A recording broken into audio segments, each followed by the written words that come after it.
Welcome to the France 24 debate. Can South Korea turn the page on what has been its most turbulent time since democracy was installed there? An election this Tuesday looks like becoming a landslide victory for the Democratic Party. The new president would be LeeJae-myung. What would his agenda be? Where could he take South Korea? Will he be able to bring stability to what is very much a East Asian economic powerhouse, plunged into doubt and confusion last December with that declaration of martial law? That was made by the soon-to-be-deposed leader Yoon. Well, that was the situation. We wonder what happens next. Let's introduce you to our panel to discuss what next then for South Korea. Here in the studio, we're joined by Giborg Dalamot, who's a professor at INALCO, which is the National Institute of Oriental Languages and Civilization here in France. Giborg, thank you very much for joining us here. Welcome, thank you for having me. We appreciate you coming in. Now, we have three guests joining us from afar, and they are guests very much to be reckoned with. John Nielsen Wright is Associate Professor on the Japan-Korea Programme at the University of Cambridge. John, thanks for joining us. You'll be getting your say in a moment's time. Pleasure. Please bear with us. Please bear with us.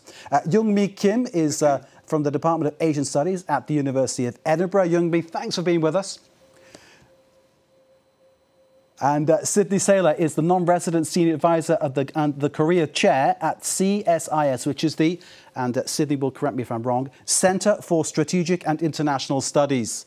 Am I spot on? Am I doing okay so far? Right on. Thank you so sir. much. You're a good man. Very Thank you good. very much indeed. We're looking forward to finding out what you've all got to say about the situation. But before we let you loose, let's take a little look at a kind of insight into who the new president of South Korea might be, President Lee. Lee Jae-myung was the driving force behind the push to oust Yoon Suk Yeol after he imposed martial law.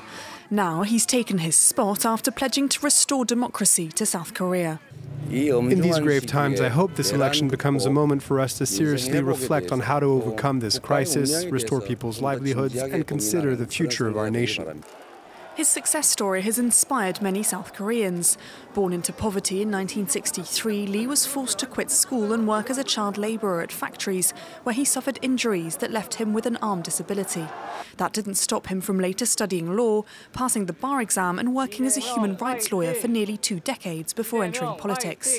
He served as mayor and governor, and most recently as a lawmaker after narrowly losing to Yoon in the 2022 presidential election. Opponents decry Lee for his populist style, and his sometimes uncompromising attitude has made him into a divisive figure in South Korea. In January 2024, he survived an assassination attempt when a man stabbed him in the neck during a public event, an attack that raised concerns about deepening political polarization in the country. I hope these warlike politics of hate and killing, like this event, will come to an end. My life was saved by the people of Korea, so I will live the rest of my life for them. On the campaign trail, Lee promised political and economic reforms, pledging to stabilise the cost of goods and improve opportunities for South Koreans. But his campaign has been overshadowed by a series of legal cases, including trials for alleged bribery, charges that Lee denies. Presidential immunity could mean proceedings are suspended until the end of his term in 2030. A very interesting character indeed, and it looks very much like Lee is set to be the new president of South Korea. Let's get this debate started and find out from our guests where this might lead the world's 7th biggest economy. I think that's the correct label I've just put on South Korea. Of course, our guests will clarify if I'm wrong. Can we bring in first Young-mi Kim from the Department of Asian Studies at the University of Edinburgh. Young-mi, thanks for being with us. What's your sense of the moment that South Korea is at right now? Where do you think this could lead? What do you think will happen next, basically? By the exit poll, he's going to win like a 51 point some %. So I'm sure more than half of population, they're very happy. And he also declared sort of address before the clear announcement of presidential election. He said, even if those who did not vote for me, we should gather together. This is time to consolidate the entire people for the nation. And that is, I mean, clearly the things that he's saying from a political perspective, Young-mi, are interesting. I mean, to turn around and say, my life was saved by the people of Korea and I will continue to work to help them. It's something that many politicians wouldn't come out with. Does he mean that, or is it just political speak? What's your sense of that?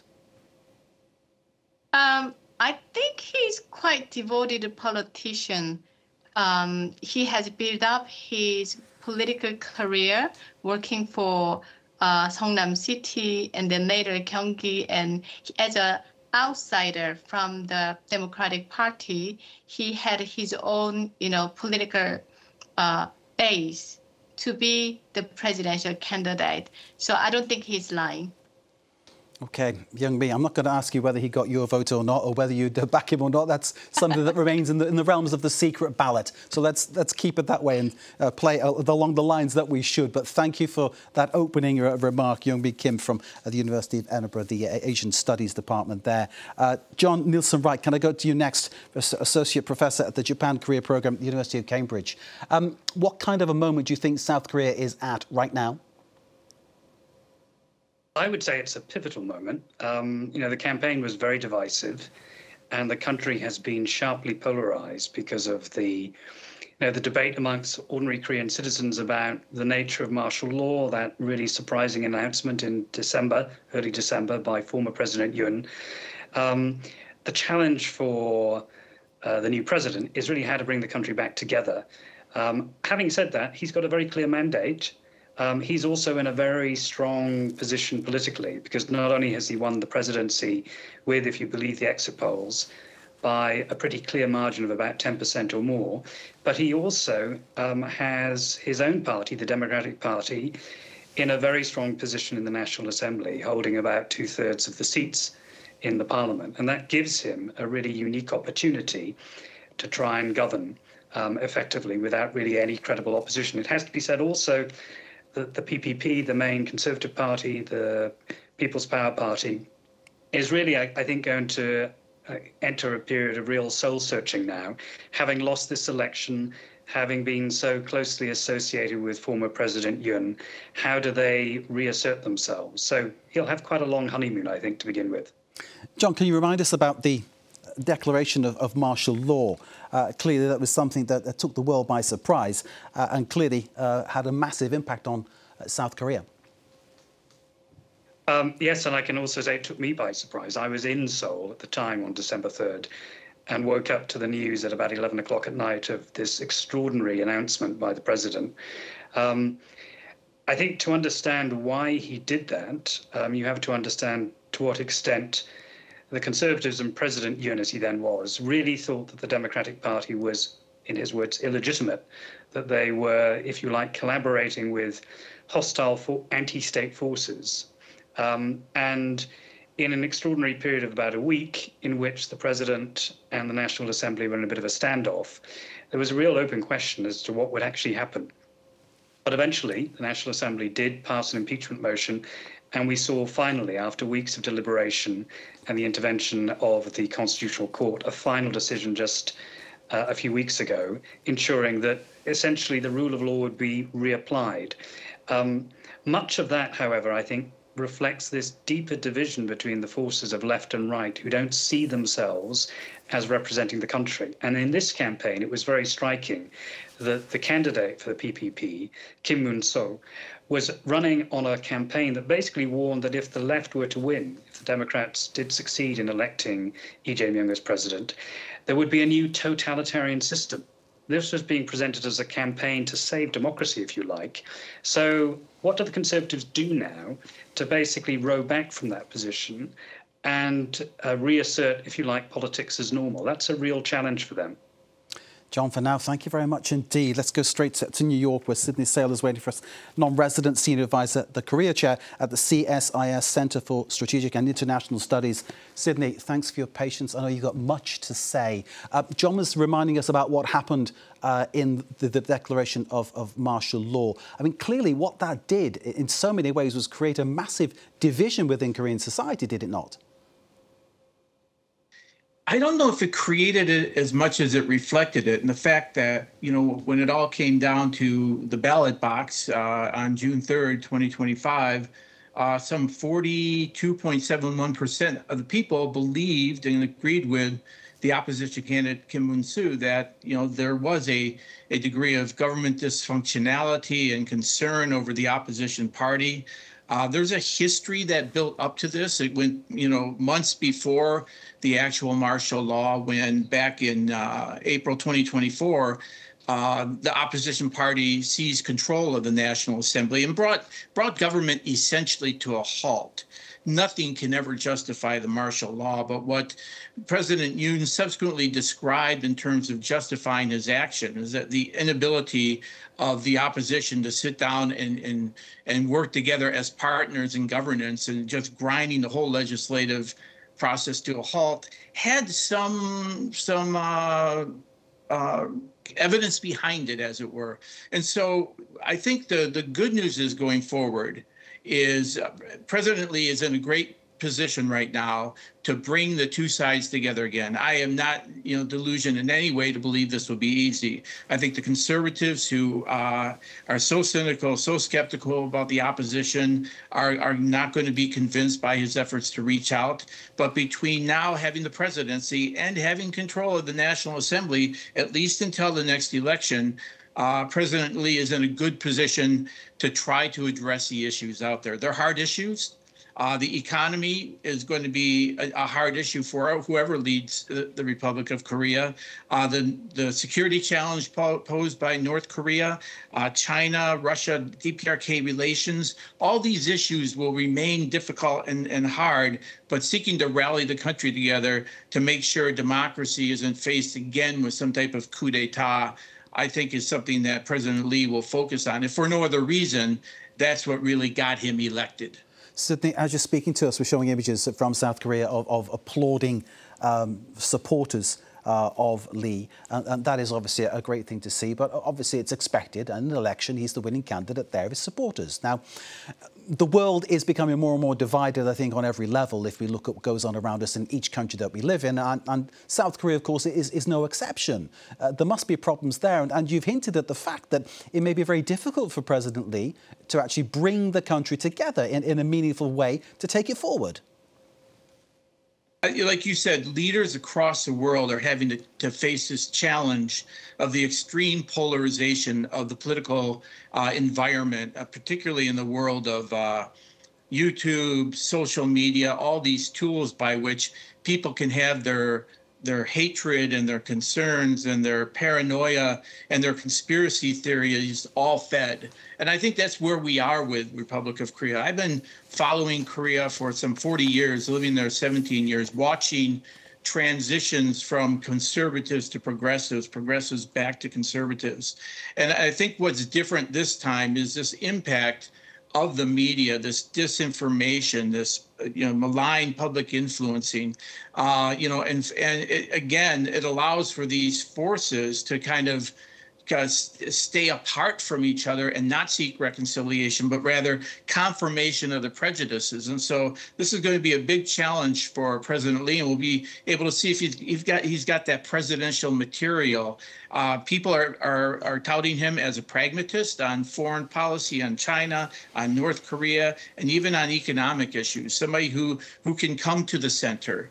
Somebody who's got experience, as mentioned earlier, mayor of a big city just next to Seoul, and then provincial governor of the province that includes Seoul, at least geographically. So he's got the experience. He won an election in a very volatile time. I think he may be well positioned. Of course, the Court of Domestic Opinion, at least, will be watching closely to see whether he's able to really find a way to begin to reconcile with the conservatives. Indeed. Sydney, for now, thank you very much indeed. Interesting thoughts from our guests joining us from afar. Let's bring it into the studio where we have Yvon Delamotte, who's a professor at INALCO. INALCO is the National Institute of Oriental Languages and Civilization here in France. Yvon, thank you very much for being with us. Thank you. We've had a real insight into what our panel thinks so far about President-elect Lee, where he takes it, what his credentials are, what might happen. We're moving, I think, towards a more sort of geopolitical look on this, on a broader view. So I'd like to bring you in on that kind of entry point and see where you want to take it. What do you think this means for South Korea in terms of its relationship, not just with the North, not just with China, not just with the other countries in Asia, but beyond? its world marketplace. I mean, South Korea, of course, via its key companies, is very much a player in all markets across the world. Yes, absolutely. So maybe starting with Japan, because that's my sort of area of expertise. And Japan's been watching the elections in South Korea very carefully. It always is a tricky moment for Japan who the South Korean president will be. So if we go back a little bit, before Yoon was Moon Jae-in between 2017 and 2022, when he was a left-wing president. And relations were difficult with Japan then over comfort women, over and just questioning agreements that had been made by his predecessor, Park Geun-hye, who was a conservative. So Japan's experience of it is that with conservatives, relations tend to be a bit easier, even though politically they have to lay the groundwork to ensure that relations can go a bit smoothly. Whereas with the left, they tend to expect things to be a bit difficult. But precisely, they anticipated somewhat. And corporations have been made more less political and more diplomatic, more at a working level rather than the political level. So hopefully things will keep going. And as far as the broader context goes, I mean, things are so unpredictable with Donald Trump's presidency. It's hard to really say. Beyond that, I mean, I think Lee's interest would be to really make sure that things go relatively smoothly with the United States, and perhaps move out of that traditional pattern of neglecting relations with Japan, and whilst improving relations with North Korea or China, and also moving away from the United States, which tended to be the left wing's pattern. So we'll see if this time, given the challenges which South Korea faces, which are very much the same as Japan, the ones Japan faces, we'll see if Lee's able to move away from that sort of divisive line. And it'd be good for South Korean politics too, I believe. Indeed. And the very tariffs that Donald Trump seems to be favouring in terms of what he sees as the important sectors, it's steel, it's aluminium. I mean, basically that will hit South Korea quite hard, will it not? Which produces cars, which produces car parts, these kind of things which it will export. And of course, that would mean business being hit very badly by such tariffs. Yes, absolutely. So that's quite an issue, and so negotiating with South Korea now, with the United States, the issue apparently that's being brought in is the cost of U.S. bases, and so that's been brought into the negotiation by. That's military bases, yeah. Beg your pardon? Is that military US bases? Military bases? That's hangover from the Korean War. That's it. And so an agreement had been reached last year, and Donald Trump's now questioning it and saying he might move away part of the troops that are being stationed there. And of course, this seems to be part of the broader tariff negotiation. So we'll see. And indeed, on those issues, South Korea would probably have some reason to cooperate with Japan as well, so as to try and understand both together what Donald Trump might be after. There are many difficult questions to be answered, but of course, if it was easy, everybody would do it, and it's not easy. And the country's chosen, South Korea's chosen Lee to do this most important job for them, getting the country back on an even keel after what happened back in December, that declaration of martial law, which our panel's been talking about. Let's move on to talk about the relationship with the neighbours, North Korea, and bring in our first voice that joined us from Edinburgh, Young-mi Kim from the Department of Asian Studies there. Young-mi, what happens with the relationship with North Korea? Now, Lee has said, he's made a little pronouncement. He said that he will try to make the Korean peninsula peaceful. Now, of course, it's not just his job to make it peaceful. It's got to be the same from the north too, hasn't it? Yeah, I don't think LeeJae-myung would repeat what previous government, Moon Jae-in administration tried to do that, because there was a lot of criticism wasting money to the north from conservative side. So this time he mentioned that strong alliance with the U.S., it's likely he may cope with the Trump policy toward the north at the same time, but he did not really mention, U.S.-Japan alliance. At the same time, he said, in terms of Japan, we will have a principle on history, but future-oriented. and we will focus more on economy. So when it comes to North Korean policy, Lee-Jae-myung government would like to have balanced power policy between China and Russia, North Korea, and also US and Japan. I think it's very desirable thing to say, but I'm not sure how practical it could be. Indeed. I'm thinking in one particular instance about how North Korea has become part of the Russian side of things in the war in Ukraine, in terms of what's being supplied there, not just in terms of human bodies, but in terms of arms being supplied there. And I'm wondering whether, in some way, shape or form, South Korea falls into the other side of that. Would South Korea sort of now start sort of supplying the other side of the equation, helping the Ukrainians? That would clearly create on the peninsula a sense of conflict, a sense of different interests. Exactly. But Lee-Jae-myung actually mentioned that he will continue to focus on defense industry. So that means he would not stop supporting the other side of the war. But I think with the U.S. alliance, it is not really clear, how much power South Korea alone would have on that.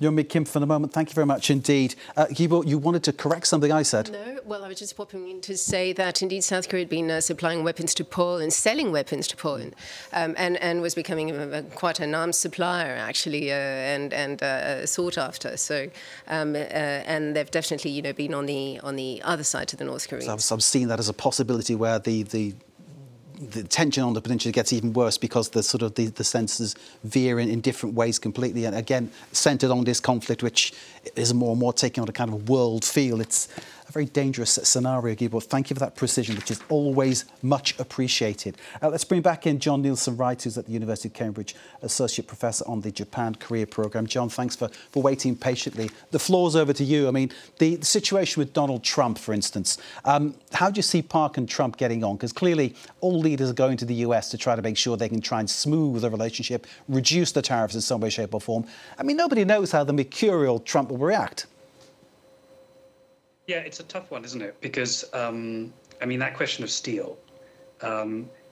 South Korea is the fourth largest exporter of steel to the United States. Trump's threat to impose 50% tariffs on steel imports is creating, I think, a sense of acute urgency. Any deal that's made, whatever it might look like, might probably involve, for example, opening up the South Korean market, for example, to American agricultural imports. In the past, the question of American beef has been a lightning rod for left-wing public street demonstrations against the United States, going back now decades. And of course, we've already mentioned the issue of military cooperation. I think there is a real sense across the political divide in South Korea that there is a possibility that Donald Trump might be tempted, although I don't think it's likely in the first instance, to reach out to North Korea. We've heard all of this talk about Trump wanting to secure a Nobel Peace Prize. It's not immediately obvious that the North Koreans themselves are willing to sit down with the Americans. But if it were to occur at some point, the big question is, what would Trump be willing to trade? We've heard statements from senior members of his administration that are really contradictory. On the one hand, Pete Hegseth, at the Shanghai dialogue that took place a few days ago, was making it very clear that the United States remains firmly committed to being in the Indo-Pacific and focused on the challenge of China. But the number three in the Pentagon, Elbridge Colby, in his Senate testimony, made it clear that the United States sees its only primary existential security interest in the region as Japan. It's been, he at least, has been much more circumspect when it comes to Taiwan and even the question of security on the Korean Peninsula. And that's creating, I think, a great deal of anxiety. There is some speculation that people close to the new president, who have a reputation for being tough trade negotiators, may be minded to take a really tough posture in those trade talks with the United States. But the question is, what leverage does South Korea really have at this stage? The Bank of Korea has just downgraded the growth prospects for Korea to 0.8%. The domestic problems, demographic problems, relative economic stagnation, all the concerns about job security, the fact that voters in South Korea, as we've seen in this election, are divided. It was people in their 60s and above who were very strongly in support of the Conservative candidate. Younger voters, by contrast, have turned to the president. They will want to see real results in terms of protecting their economic interests. And the question is, does President Lee-elect have the capacity to deliver something meaningful while at the same time negotiating this very difficult set of talks with the United States? Indeed. Birth rate increasing for the first time in 9 years, though South Korea is now rated as a super-aged society with 1/5 of the population over the age of 65. John, thank you for the moment. Please bear with us. Let's go back to New York. Sydney Saylor is there, non-resident senior advisor, Korea chair at the CSIS, which is the Centre for Strategic and International Studies, Sydney. The economy.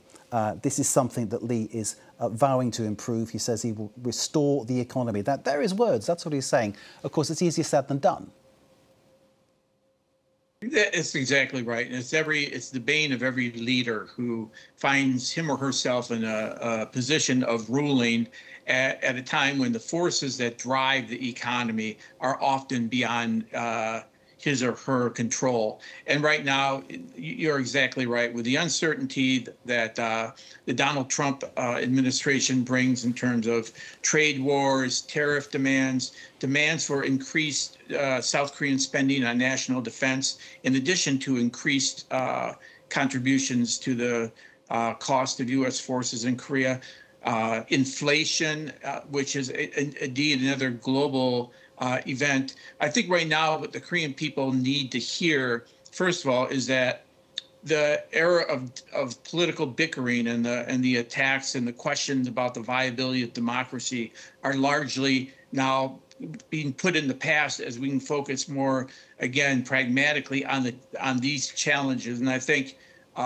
President Lee will bring together a team that has experience in negotiating with the United States. I remember that when we had the U.S.-South Korea Free Trade Agreement, it was actually the progressives who were the initiators of that process. And so I think every leader in South Korea knows, one, the importance of the security relationship with the United States, two, the importance of U.S. markets, investment, et cetera, and three, the need to be cautious in this kind of instinctive, let's just depend on China for the economy, because there's prices to be paid for that as well. So there's a 5-year term that President Lee will have, a lot of time to deal with it. National Assembly now in the opposition's hands. These are opportunities he can begin to address these economic challenges. Will this mean reaching out to, for want of another place, Europe, for instance, trying to boost South Korean interests there? I think so. And, this making Korea look beyond just the U.S.-ROK relationship or beyond the ROK-China economic relationship or beyond the region and to Europe has been a gradual process. I mentioned earlier, I think the number is actually 10th. World's 10th largest economy in South Korea, a lot of interdependencies with Europe. North Korea is, on the one hand, making, with their cooperation with Russia, making the Korea Peninsula an international issue all of its own. And now that the President Lee is taking over the reins of the foreign policy, he needs to look more beyond the traditional. And I think that is one reason why many expect him to potentially try to do more with Europe. Sydney, for now, thank you very much indeed. The news that shook South Korea in December, that declaration of martial law, of course, wasn't the first time that the country has been shaken by a president misbehaving. There was President Park back in 2016 who caused a massive scandal. And Gibo, can I bring you in on this one? The sense that perhaps people in South Korea have seen one president misbehave, before that another president fall foul of the law. Does that undermine in any way what is happening right now in terms of the democratic process? Is there a sense that people perhaps are a little bit wary about what their leaders are trying to do? I wouldn't speak for the South Korean people because I've not looked into public opinion polls enough. But there's certainly some striking pattern with South Korean democracy, which is once presidents are out of office, they tend to be prosecuted. Prosecutors seem to have quite extensive powers, and quite a few of them finished in jail or committed suicide after their mandates. So, and the declaration of martial law, I mean, was certainly very surprising. But I mean, one way to read it is that, on the contrary, you know, it's been steadfast. It's proven it could overcome that sort of moment of doubt which President Yoon seemed to have had. So I think that's a more optimistic way to see it, and hopefully things will stabilise from now. But it's still a fairly young democracy. Maybe that's one way of seeing it. So there were still things to be learned, lessons to be learned, but I suppose we could say that about every country, looking at how certain leaders are behaving at this present moment in time from countries that perhaps are old enough to know better. Let's go back to Young-mi Kim of the Department of Asia Studies at the University of Edinburgh. Young-mi, thanks for waiting. I know you've got lots to add to this right now, but what I'd like to ask you is what you feel about the challenges ahead for President Lee. He's talking about this vote proving that power comes from the people. He says he'll make sure there's no military coup. He's talking about making the Korean Peninsula peaceful. He says there will be dialogue with the North. He's talking about building peace without fighting and restoring that economy. Which do you think his priorities will be? Which is the thing that you think he should be concentrating on? I think people are mostly interested in economic restoration because, you know, during the martial law, it has been shattered, and you know, there's a huge polarization, not by ideological conflict, but more about economic polarization.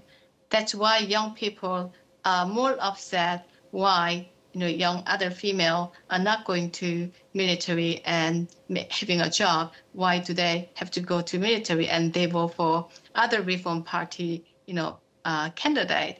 So people are polarized in that sense, more economically, and actually it's a very top minority of people to have money.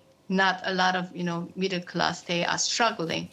So and also Jae-myung had policy. Boosting like traditional market or local economy, having local voucher to use at the market. So we will see how practical it could be, but he does have lots of challenges. But compared to Moon Jae-in, previous Moon Jae-in administration, because Yoon Suk Yeol government was out of the the conflict within factional conflict of Moon Jae-in administration. He was part of Moon Jae-in administration and became a president, right? So Jae-myung would not have that kind of obstacle like Yoon Suk Yeol had. The rate of youth unemployment in March hit a four-year high of 7.5%. Clearly, Young-mi, there is an issue there about, and you just hinted at it in what you were saying, that people feel that they're not getting a good deal. People feel they're not earning enough. The cost of living, of course, is a problem all around the world. But I understand it's biting in particular in South Korea. People feeling really they're not getting an even break. Because Korea is 12th largest economy, but that's because of all the concentrated wealth on Jaeger company, not majority of small medium-sized company or small medium-sized shops. If you see middle class population, a lot of people in their 40 or 50 or even 20s, they don't have job. Only 10% or even 1% get a job for big firm like Samsung, LG. The rest are left out there to be independent workers. So Jae-myung should, I think he also mentioned that, should focus on those majority of people, ordinary people struggling, not like a high-end, small minority of people who are rich already. Indeed. Getting the masses into gainful employment. It's something that many politicians over the years have struggled to come to terms with and to make happen. Young-mi Kim, thank you very much indeed. Bear with us. I'll try and come back to you before the end of the show. John Nielsen-Wright, you're next up. In terms of making that happen, in terms of getting Koreans into jobs and making people feel that they've got some cash to spend in their pockets, difficult situation. Do you have any clues as to how this can actually happen, be made to happen within Korea? Can you give us any insight on what perhaps needs to be done? Difficult question. Well, I think one of the first challenges that President Lee is going to face is, he hasn't had the usual 2 months transition that an incoming president would have, given the impact of the impeachment scandal. He doesn't even know where his presidential office is going to be based in the first instance. His predecessor moved it out of the Blue House, the traditional residence. So there are immediate logistical, practical challenges. I think in terms of demonstrating to the electorate that he is delivering, one of the signature issues in his campaign was to say he would introduce policies to combat fixed overtime rates, which have been criticized for allowing employers to exploit vulnerable workers by forcing them to effectively work for free beyond the remuneration that's covered by those fixed overtime rates. So there's an element of, I suppose, short-term changes that he can introduce that might be effective. But in the long term, it's these bigger structural factors. And for that, again, the big change that Donald Trump has produced as a result of his disruptive approach to international trade means that I think, to repeat what has been said already, South Korea will need to look for new partners. Now, there are some frameworks, for example, regional trade initiatives, the multilateral cooperation between Japan, China, and South Korea, which was ongoing under the last administration, has received a bit of a boost in recent months. I think if he's strategic, the new president will reach out to other countries like Japan, will also seek to maintain the relationship with China economically, a little bit like President Macron, who at that Shangri-La dialogue meeting similarly said, countries like France, and equally so, I think, countries such as South Korea, should not be forced to choose, as some in the United States would like, between a relationship with China and a relationship with the United States, particularly when it comes to economic issues. The security issue is something separate. So I think maintaining that pragmatic flexibility will be really important for President Lee. And he's surrounded by advisors, I think, as Sydney was mentioning, who have a lot of experience, who I think recognize that there are multiple opportunities that can be pursued. And that includes, I think, trying to consolidate relationships with countries outside the region, including with Europe. I'm speaking to you from Cambridge. The UK and South Korea have a very strong both strategic and economic partnership that was underlined by an agreement that took place during President Yoon's presidency. These things can, I think, be developed. And there will need to be a lot of smart diplomacy to find a way, the most important primary issue is to find a way of offsetting those very real tariffs that Donald Trump has threatened to impose very soon. We will have the meeting of the G7 in Ottawa. In the past, of course, South Korea has been able to participate in an advisory external capacity. It's an open question, really, as countries become more focused on their national interest at the expense of these supranational bodies, where South Korea has leverage. But I think those minilateral and smaller bilateral partnerships will become increasingly important. John, thank you very much indeed. Final word from Sydney Saylor in the Centre for Strategic and International Studies. Sydney, that idea of pragmatic flexibility that John was talking about, could that be South Korea's big strength going forward? I think it is. And I think it's because, we're at a point in the post-Cold War history where a lot of the structures are being transformed, they're being questioned. The defenders of the existing world order are still out there, and that makes sense.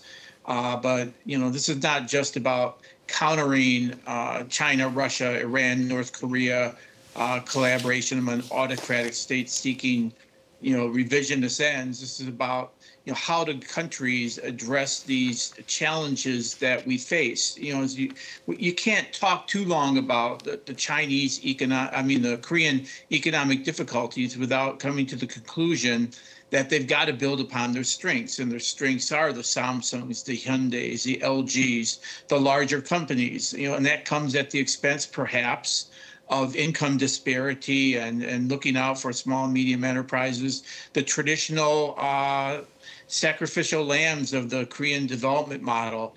And I think going forward, again, if President Lee, because of President Lee's unique background, particularly human rights and labor issues, he could be the voice of the ones who are otherwise being sacrificed. But he's going to find himself turning to these larger companies where all the wealth is and all the technology is, that have been the growth engine for Korea and will probably be the growth engine going forward.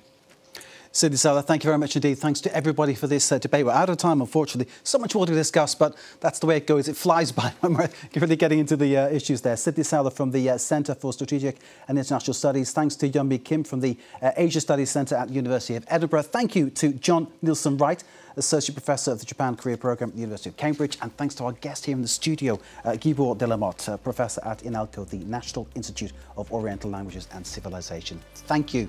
Thanks to you all for watching. Do stay with us here in France 24. Much more to come.